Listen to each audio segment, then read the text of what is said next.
What's up, fellow digital dreamer? I'm Socraticat, and I'm here to show you how to go really fast in JUNO, New Origins. For the uninitiated, JUNO is an engineering space sim where you meet a guy named Algernon Fizzlebottom. Ramsbottom. Oh yeah, like that's any better. Bottom. And he says he'll help you build neat stuff if you prove worthy of his patents.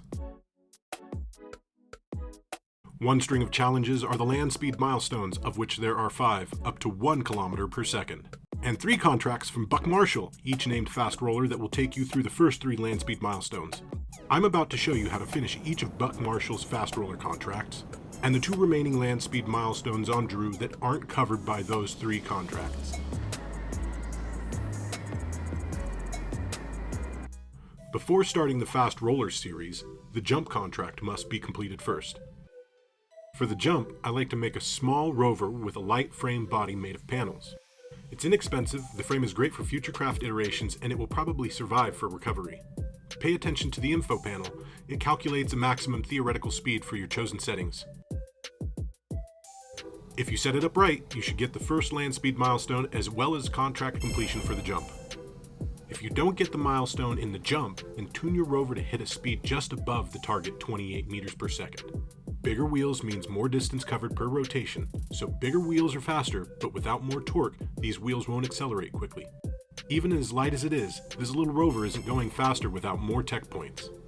Thankfully, you get points for almost everything, including distance traveled, speed milestones, walking, and even having a crew member on board any of these contracts.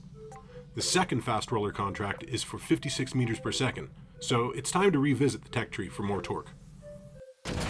The Racer tech node offers more torque for acceleration and braking, as well as wheels that allow for higher speeds. Change the wheel part style to racing and the tires to smooth for more grip on the runway. And now it's also time to aim for higher top speeds by adjusting wheel size and gear ratio. The craft is a lot faster now, so keep it slow until you're over the runway's hump. You might notice that milestones are unlocked as soon as you reach them, but Fast Roller contracts require the speed to be held for 5 seconds. The time is cumulative, so you can take several passes to get 5 total seconds if you keep it on the runway.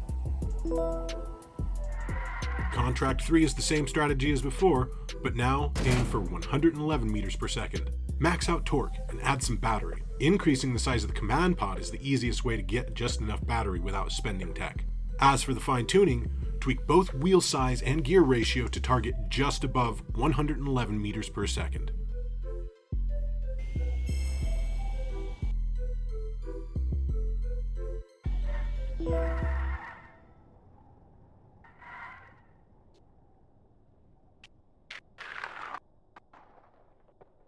The final 2 land speed records require extra track length for the increased speed, so we're leaving JUNO Village.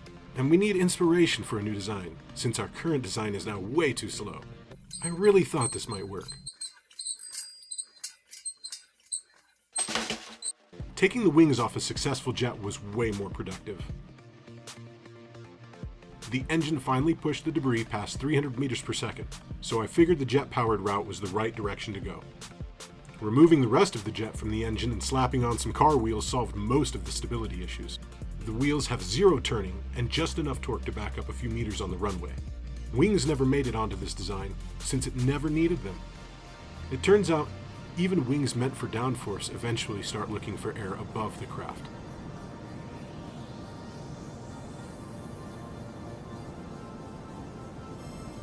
The final record was difficult, and I found that even small imperfections in balance led to disastrous effect. I went with a twin Griffin design because I needed even more thrust, and I relocated to Droo Space Center where I could utilize the largest runway. The engines have to be big enough to push the wheels and offset their balance, but bigger engines weigh more. The wheels are just the right size, the engine is just the right size, it has maybe a little too much fuel. Afterburners are set to kick in at 10% and the compression ratio is high for the extra thrust. Believe it or not, to make this run successful, all I needed to do was remove the parachute in the rear. Lastly, I held the brake until the engines were spun up to 100% to maximize initial acceleration. Bing, bang, boom, there it is. 1,000 meters per second. And that's it, folks. Thanks for watching. Now, go be fast.